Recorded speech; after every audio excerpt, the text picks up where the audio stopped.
أعوذ بالله من الشيطان الرجيم بسم الله الرحمن الرحيم يوم لا ينفع مال ولا بنون إلا من أتى الله بقلب سليم صدق الله العلي العظيم وبلغنا رسوله النبي الأمين المبين المبين الرؤوف الكريم ونحن على ذلك لمن الشاهدين والشاكرين والحمد لله رب العالمين. حضرات محترم، وقت آمدگیر ہے، علماء کرام کی فہرست طویل ہے.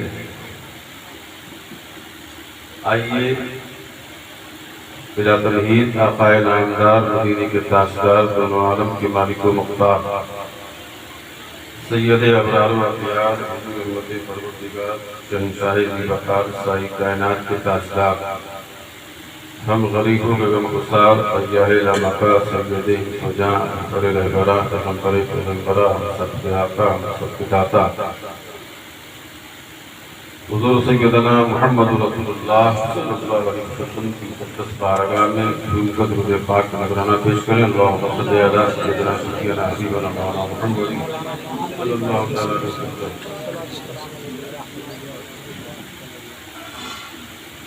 حضرات محترم،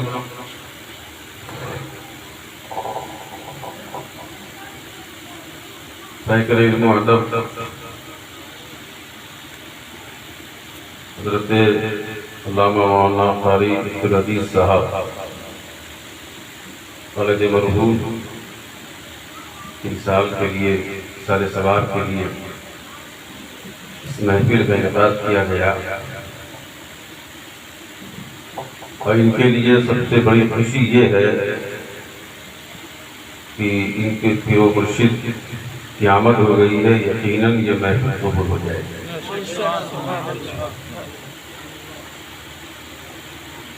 دل کو کیف و سرور ملتا ہے، دل کو کیف و سرور ملتا ہے، قرب رب غفور ملتا ہے. دل کو کیف و سرور ملتا ہے، قرب رب غفور ملتا ہے. تجربہ ہے نبی کی چوکھٹ سے، تجربہ ہے نبی کی چوکھٹ سے، جو بھی مانگو ضرور ملتا ہے. تجربہ ہے نبی کی چوکھٹ سے، جو بھی مانگو ضرور ملتا ہے.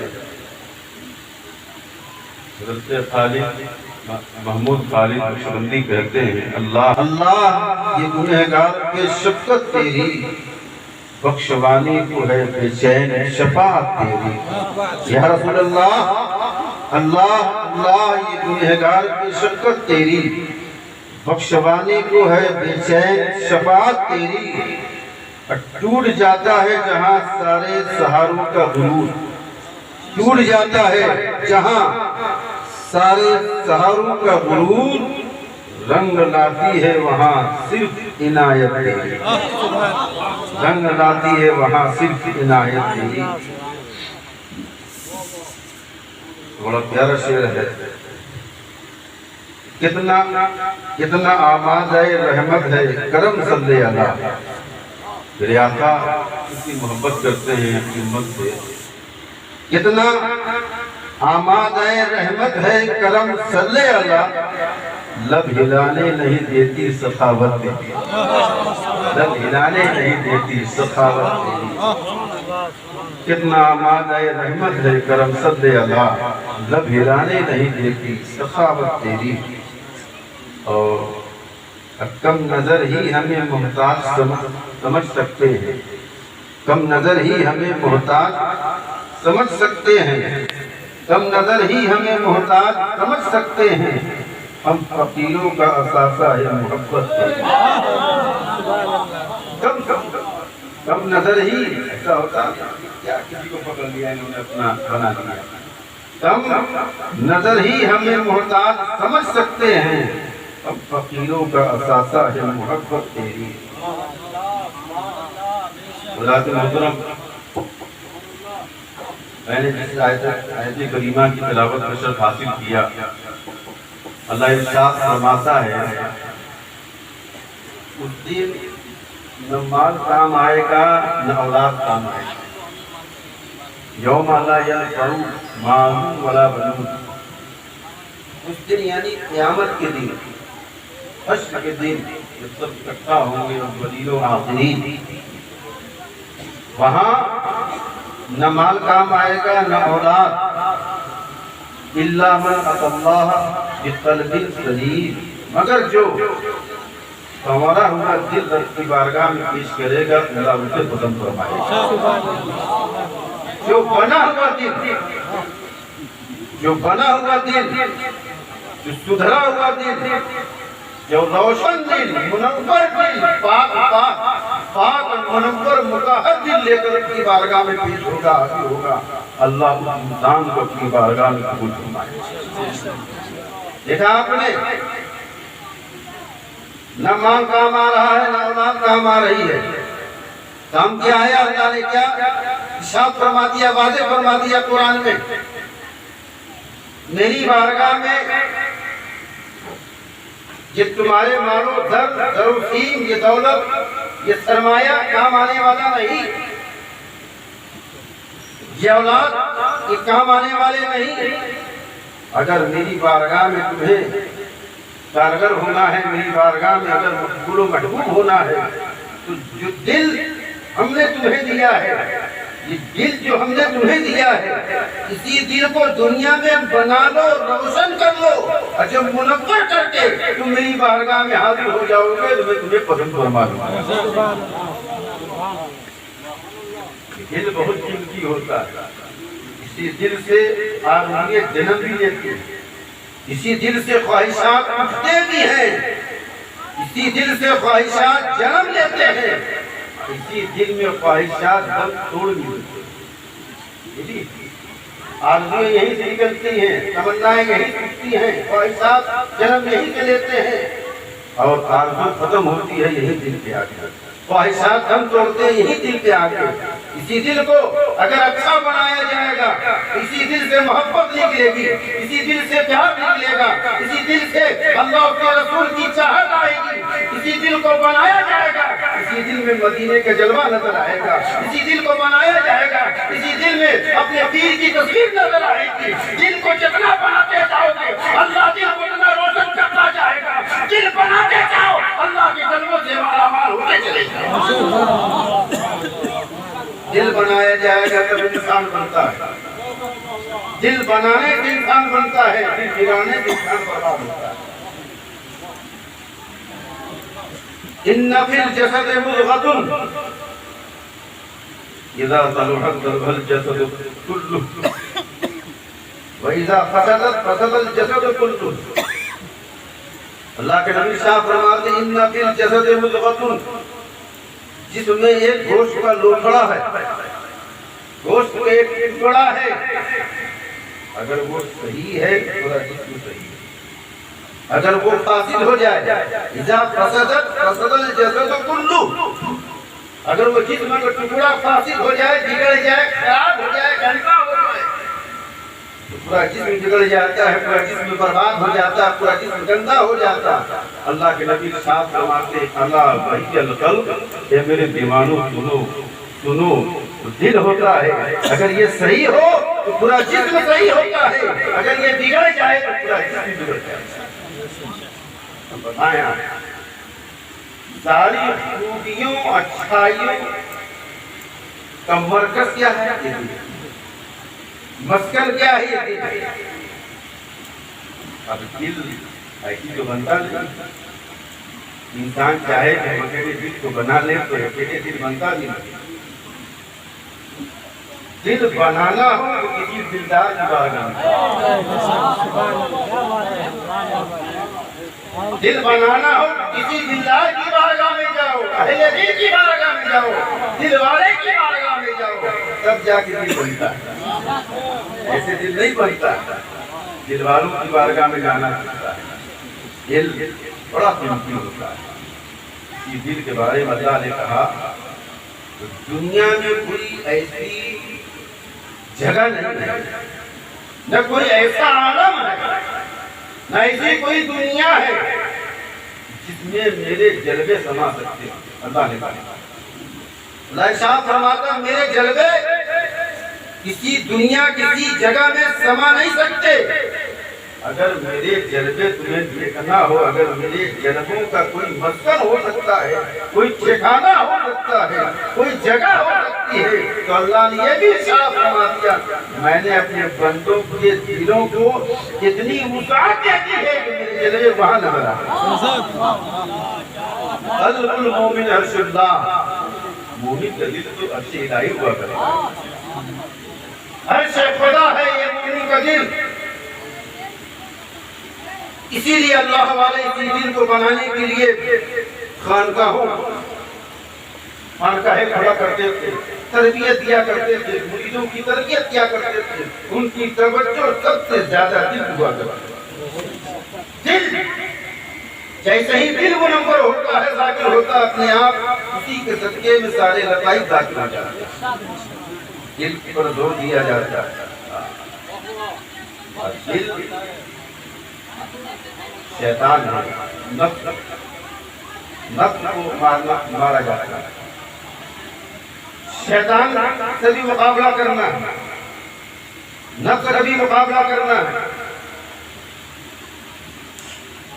اب دیکھیں آپ ایک چیز ہم بتاتے بات دھیان میں آ گئی، اس لیے یہ تربیتی پروگرام جو ہے بات آ گئی، اس لیے ہم بتاتے ہیں. شیطان ان الشیطان جاثم علی قلب ابن آدم، یہ حدیث ہے. اذا ذکر اللہ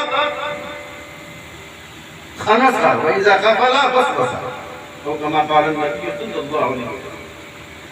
شیطان ابن آدم سے سٹا رہتا ہے، جب تاج میں بیٹھا رہتا ہے. جب اللہ کا ذکر ہوتا ہے انسان تو شیطان بھاگ جاتا ہے. جیسے ہی اللہ کے ذکر سے غافل ہوتا ہے اسے وسوسے ڈالتا ہے، اسے بہکاتا ہے.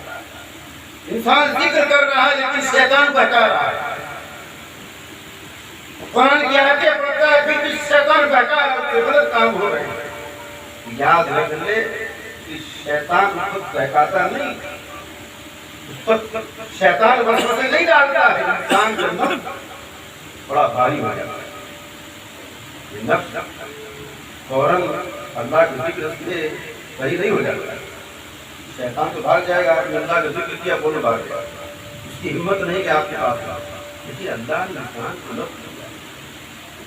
ایسے ہی وہ تم نے ذکر کیا تو وہ فوراً آپ اچھائیوں کی طرف آمادہ ہو جائیں. نفس کو مارا جاتا ہے اللہ کے ذکر سے. کیسے ذکر سے؟ یہ نفس ایسے ہی مرتا نہیں، کسی ولی کامل کی بارگاہ میں جانا پڑتا ہے، کسی شیخ کامل کی بارگاہ میں جانا پڑتا ہے، کسی اہل دل کی بارگاہ میں جانا پڑتا ہے، کسی دلدار کی بارگاہ میں جانا پڑتا ہے. وہ نفس کی کساوتوں کو ختم کرتا ہے، نفس کی قوتوں کو ختم کرتا ہے، نفس کی گندگی کو ختم کرتا ہے. نفس کی گندگی کو ختم کر کے نفس امارہ کو مارتا ہے، پھر نفس لوامہ پیدا کرتا ہے، پھر نفس لوامہ کے بعد اپنے مرید کے نفس کو نفس مطمئنہ بنا دیتا ہے. ایسا نفس بنا دیتا ہے. نفس خود کہتا ہے اے بندے، اے خدا کے بندے، مائک مت قرآن کو خدا کو دعوت کر نعرہ تکبیر، نعرہ رسالہ یا رسول اللہ، نعرہ رسالہ، فیضان حضور شیخ المشائخ زندہ باد. نفس کی تین قسمیں ہیں، نفس کی تین قسمیں ہیں، نفس امارہ، نفس لوامہ، نفس مطمئنہ. نفس امارہ گناہوں کی طرف بھاگتا ہے. جب مرید پہلی مہینے میں ہوتا ہے تو نفس امارہ کو مارنے کے لیے تیر کی توجہات ہوتی ہے، اس کے بتائے ہوئے اسباب. نفس امارہ کی کثافتیں ختم ہوتی ہیں، اس میں چہرہ پیدا ہوتی ہے، روشنی آتی ہے، ضیاء آتی ہے. تو وہ مرید وہ صالح چاہنے والا مسلمان پھر نفس لوامہ کی منزل میں آتا ہے. اور نفس لوامہ میں جب آتا ہے تو نفس لوامہ کی پہچان ہم آپ کو بتاتے ہیں. گناہوں پہ ندامت ہونی چاہیے، پشیمانی ہونا چاہیے. گناہ کیا، احساس ہو گیا میں نے گناہ کیا، اللہ کی بارگاہ میں توبہ کرتا ہے. اللہ ایسے بندے کو بھی پسند فرماتا ہے. سبحان اللہ. سرکار کے زمانے میں ہوتا ہے. بس معاملہ یہ تھا کہ سرکار کی بس تھوڑی سی توجہ ملتی تھی فوراً ہمیشہ کے لیے صحیح ہو جاتا ہے. سرکار کی تو نفس لوامہ انسان اچھائیاں کرتا ہے, کبھی کبھی برائی ہو جاتی, لیکن وہ برائی جو کرتا ہے تو احساس کرتا ہے کہ مجھ سے غلط کام ہوا ہے, تو رب کی بارگاہ میں توبہ کرتا ہے. یہ بھی بہت بڑی خوبی ہے. اسے بھی اللہ پسند فرماتا ہے کہ میرے بندے کے اندر احساس ہے, وہ احساس کرتا ہے, وہ توبہ کرنا چاہتا ہے, اسے احساس ہوا کہ مجھ سے گناہ ہوا ہے. یہی احساس تو اللہ کو پسند آتا ہے. آئیے اس کے بعد نفس مطمئنہ کا مقام ہے. جب وہ کسی عمل پہ متبادل رہتا ہے, ایسا بھی مقام آتا ہے اللہ والوں کا. بڑے بڑے اللہ والے ہوتے ہیں, خال ہوتے ہیں, بہت کم ہوتے ہیں, لاکھوں کروڑوں میں ایک ہوتے ہیں جو نفس مطمئنہ میں پہنچتے ہیں. ایسے مقام پہ پہنچتے ہیں کہ اللہ انہیں ایسا مقام عطا فرما دیتا ہے, ان کا نفس ان کا تابع ہو جاتا ہے اور کہتا ہے اے اللہ کے بندے تم جتنی بات کرنا چاہو تم اللہ کی بات کرو. ان کا تابع نفس ہمارا لرزانہ میں ہم نفس کے تابع رہتے ہیں.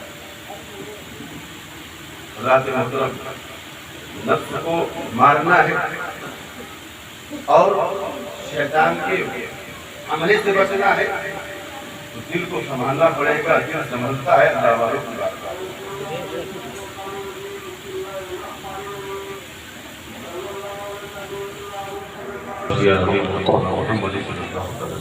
حضرات محترم, زیادہ وقت نہیں لوں گا, وقت بھی زیادہ نہیں لینا ہے. میرے پاس ایک انڈیا لیول کے عجیب شان شاندار اپنے جنہیں ہم رئیس العلماء کے نام سے جانتے پہچانتے ہیں, وہ رونق اسٹیج ہیں, تشریف رکھتے ہیں. میرے نور پر ان کے چہرے کا دیدار کرتے رہے انشاءاللہ. فصاحت و بلاغت سے لبریز آپ کی کتابت ہوتی یقیناً ہم سماعت فرمائیں گے. یہ حضرت مولانا عبدالعزیز صاحب کی خوش بختی ہے کہ یہ اصالِ سوار کی محفل ہے. گویا ہم ذکر و فکر کے بعد دعا کریں گے اور والد مرحوم کے لیے, کسی بھی مرحوم کے لیے دعا کرنا چاہتے ہیں. حدیث بھی ہے کہ باپ کا وہ صدقہ جاریہ سب سے بہترین ہوتا ہے کہ وہ دنیا سے جائے, جانے سے پہلے صالح اولاد چھوڑ کے جائے. یدعو لہ, جو اس کے لیے دعا استغفار کرے. اللہ کے نبی شاہ فرماتے ہیں جو اولاد جمعہ کے دن یا جمعرات کے دن, جمعہ کی روایت ہے, جمعہ کے دن اپنے ماں باپ کی قبروں کی زیارت کرتا ہے اور ان کے لیے دعائے استغفار کرتا ہے اللہ کی بارگاہ میں, تو اللہ تعالی جو ماں باپ زمین میں مقبول ہیں اور ان کی اولاد ان کے لیے دعائے استغفار کر رہی ہے اور قبر کی زیارت کرنے آئی ہے, تو اللہ اتنا کرم فرماتا ہے زیارت کرنے والے لڑکے کی گناہوں کو معاف فرما دیتا ہے. جب زیارت کرنے والے لڑکے کے گناہوں کو معاف کیا جا سکتا ہے تو جس کے لیے دعائیں استغفار کی جا رہی ہے اس کے کتنے گناہ معاف کیے جائیں. یہ اصالِ سوار کا محفل ہے. قرآن نے ہمیں سکھایا بھی ہے, علامہ عبدالعزیز صاحب نے اس پر عمل بھی کیا ہے.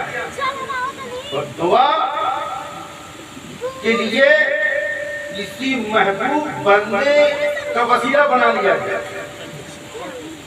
کسی اللہ والے کا توسط بنا لیا جائے تو دعا قبول ہو جاتی ہے. حضرت مریم جہاں پر عبادت کرتی تھی, جہاں پر اللہ کو یاد کرتی تھی, تسبیح و تحلیل کیا کرتی تھی, رب کی حمد و ثنا بیان کرتی تھی, حضرت زکریا جب آئے ایک ریک کرتے تھے, نگہبانی کرتے تھے حضرت زکریا علیہ السلام, تو آپ نے کیا دیکھا, بے موسم کے پھل مریم کے پاس, جاڑے کا پھل گرمی کے موسم میں، گرمی میں جاڑے کا پھل، بے موسم کا پھل، اللہ کی بے شمار نعمتیں مریم کے پاس کہاں سے؟ انا لگیا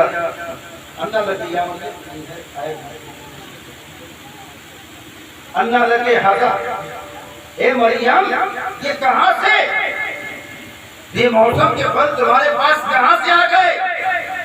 حضرت مریم رضی اللہ تعالیٰ عنہ نے عرض کیا یہ اللہ کے پاس، یہ تو اللہ کے پاس سے۔ اور حضرت مریم کون ہے؟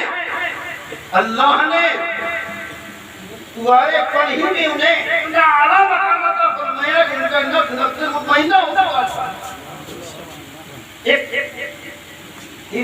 عرفان کی بے شمار دولت سے اللہ نے انہیں اسی وقت نواز دیا تھا، ایک نبی کی صحبت میں رکھا تاکہ جب دنیا والے تہمت لگائیں تو تہمت لگانے سے پہلے سوچیں کہ یہ مریم کہاں تھی، کس جگہ تھی، کہاں پرورش پا رہی تھی، اور کس کی بارگاہ میں؟ ایک نبی کی بارگاہ میں، اور پھر اللہ کے جلووں میں ہمہ وقت دن رات اللہ کی عبادت کیا کرتی تھی۔ اللہ نے انہیں عرفان و آگہی کا اعلیٰ مقام عطا فرما دیا تھا۔ وہ مریم ایک اللہ کی نیک بندی جنہیں ولیہ کہا جاتا ہے۔